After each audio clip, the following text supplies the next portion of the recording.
নিজের হাতে নিজের সংসার সব কিছু গুছিয়ে গাছিয়ে অবশেষে চলে যাচ্ছি চট্টগ্রাম থেকে। অনেক খারাপ লাগতেছিল। কেমন আছেন সবাই? এই তো আমরাও আছি মোটামুটি সব কিছু মিলিয়ে। এখন দুপুরে 12:30টার মতন বাজে। আজকে রাত্রে আমরা রওনা করব, আমি আর শ্রীমন সোনা। তো রান্নাবান্না করতে আসলাম। রান্নাবান্না তেমন কিছু হবে না, এই তো আলু আর শিমটা কেটে রাখছি। আলু শিমের একটা তরকারি করব, সকালে ডাল করা হয়েছিল, আর ভাবছি সাথে ডিম ভাজি করে নেব। আসলে কাজ মনে হয় শেষ হয়েও শেষ হয় না। এই যে রান্নাবান্না কমপ্লিট করে তারপর হলো চুলাটা পরিষ্কার করতে হবে, চুলা প্যাকিং করতে হবে। তো কিছু টাইম ভালো করে ভেজে তারপর দিয়ে দিলাম একটু জিরার গুঁড়া। তো আরও কিছু টাইম কষিয়ে তারপর ওই একটু পরিমাণ মতো ঝোল দিয়ে দেবো, ব্যাস। আসলে মানুষ কোনো কিছু ভাঙে তো নতুন করে গড়ার জন্যই। আর আমাদের মতো ভাড়াটিয়াদের জীবন এরকমই, একটা জায়গা গিয়ে সংসার গোছাবো, তারপর আবার ভেঙে অন্য কোথাও গিয়ে নতুন করে গোছানোর জন্য রেডি হতে হবে। তো ডিম ভেজে নিলাম, খাবার খাবো এক্ষুনি। আর চুলা তো এমনিতেও পরিষ্কার করে নেবো, এর জন্য আর দেরি করলাম না, যে একটু ঠান্ডা হলেও কিছু করার নেই এখন। তো খাবার দাবার নিয়ে বসেছি।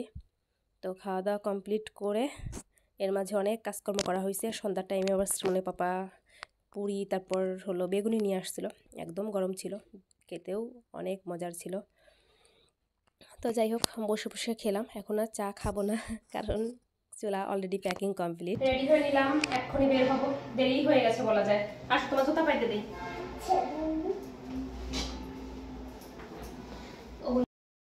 চলুন আর একবার একটু রুমটা আপনাদের সাথে শেয়ার করি। এই যে এই হলো রুমের অবস্থা এখন। আপনাদেরকে আর এক নজরে পুরো রুমটা একটু দেখিয়ে দেই। কিচেনের লাইটটা অফ করা।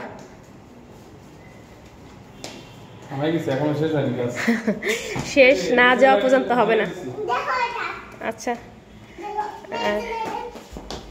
দাও, কেমন করে পুরে টুরে। হ্যাঁ আস্তে আস্তে আস্তে মা আস্তে। হ্যাঁ, আর এই তো ড্রয়িং রুমের অবস্থা হলো এরকম।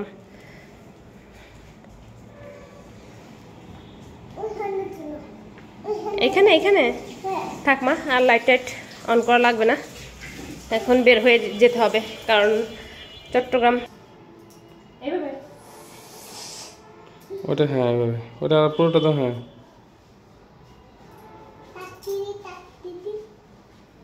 কোথায় যাচ্ছ তুমি জানো? কোথায় বলো তো? নতুন বাসায়। নতুন বাসায় না, আজকে যাচ্ছি আমরা হলো ভাঙা, ঠিক আছে? তারপর একদিন পরে যাব নতুন বাসায়। এখন যাব কোথায় যাব আমরা? এখন ভাঙা, ভাঙা উদ্দেশ্যে এখন রওনা করব।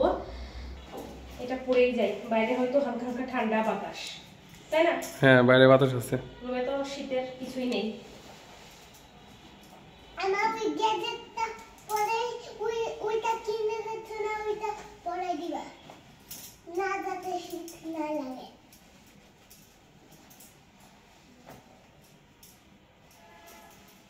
কেমন লাগছে আমাকে? ভালো।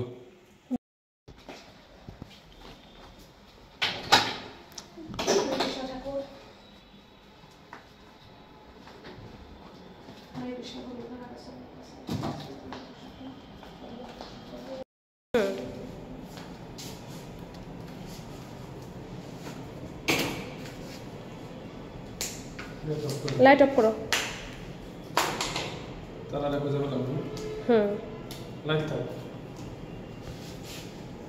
মেয়েকে নিয়ে একা একা এই প্রথম এত দূর জার্নি করব। আসলে মানুষকে যে কোনো পরিস্থিতিতে যে কোনো কিছু করার জন্য রেডি থাকতে হয়। যায় না আমাদের ওদিকে বেড়াইতে, ঠিক আছে? বেড়াইতে যান।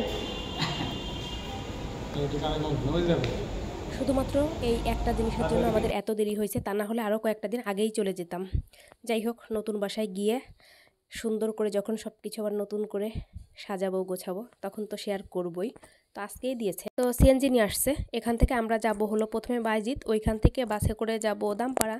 তো দামপাড়া গিয়ে তারপর শ্রীমনি পাপা আমাদের বাসে তুলে দিয়ে পরে বাসায় ফিরবে। 11টা 15 গাড়ি, জানি 11টা 15 গাড়ি থাকলেও ওইখান থেকে ছাড়তে ছাড়তে প্রায় 12টা বেজে যাবে।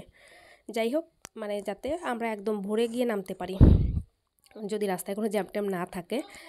তো বসে আছি, এই তো এসে বাইজিৎ। এখান থেকেও গাড়ি ছাড়তে বেশ অনেকটা দেরি হয়েছিল, ব্যাপার না, কিন্তু বেশ ঠান্ডা লাগতেছিল সাধারণত, মানে এইখানে আসার পরই খুব কষ্ট হচ্ছিল, খারাপ লাগছিল, কিন্তু কিছুই করার নেই।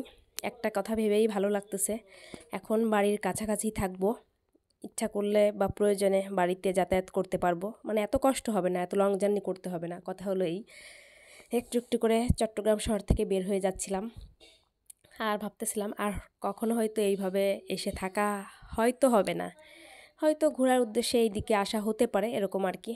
রাত্রে আজকে একটুও ঘুম হয়নি, শ্রীমন শোনা তো লম্বা ঘুম দিয়ে মানে এক ঘুমে এসে চলে আসলো, প্রায় চলে এসেছি বলা যায়। আর 30 মিনিটের ভিতরেই আমরা নেমে যাব, খুব তাড়াতাড়ি বলা যায় চলে আসলাম। বেশি আজকে মানে কোথাও জ্যাম হয়নি ওইভাবে। আর পদ্মা সেতু পার হওয়ার পরেই প্রচণ্ড কুয়াশা আর শীতের একদম আমেজ শুরু, মানে সেই লেভেলের শীত বাতাস। তো শ্রীমনের কাকা চলে এসেছিলো আমাদের নেয়ার জন্য। তো এখন এখান থেকে ভ্যানে করে চলে যাব। আর ভ্যানে ওঠার পর আরও শীত, শীত কাকে বলে, একদম সম্পূর্ণ আলাদা ওয়েদার। ওইখানে তো নর্মাল শীতও না গরমও না, আর এখানে মেয়েকে চাদর দিয়ে ভালো করে ঢেকে নিয়ে যাচ্ছিলাম, তারপরেও বাতাসে বসেই থাকতে পারতেছিলাম না, এত বেশি ঠান্ডা লাগতেছিল। এখন প্রায় ওই 7টার মতন বেজে গেছে, কিন্তু সূর্যের আলো টালো কিছুই দেখা যাচ্ছে না, মনে হয় মাত্র সকাল হয়েছে এরকম আর কি। এই যে বুড়ি কিন্তু বাড়িতে পৌঁছে গেছে, তো তার ঠাম্মাম চলে এসেছিল তাকে নেয়ার জন্য। এখন একদম ঠাম্মামের কোলে করে বাড়িতে চলে যাচ্ছে।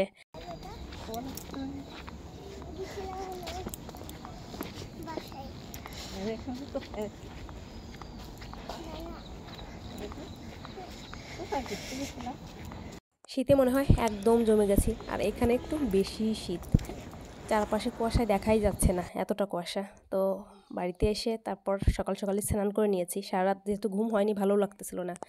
পরে মা চা করে দিল, এখন বসে বসে চা খাচ্ছি।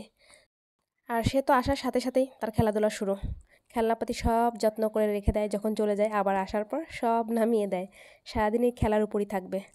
এখন বসে আছি একটু বাইরে, বেশ অনেকটা টাইম রোদ্রে বসেছিলাম, আর শীতের সময় তো রোদ্রে বসতে ভীষণ ভালো লাগে, একদম শীতের রোদ মানেই মিষ্টি রোদ।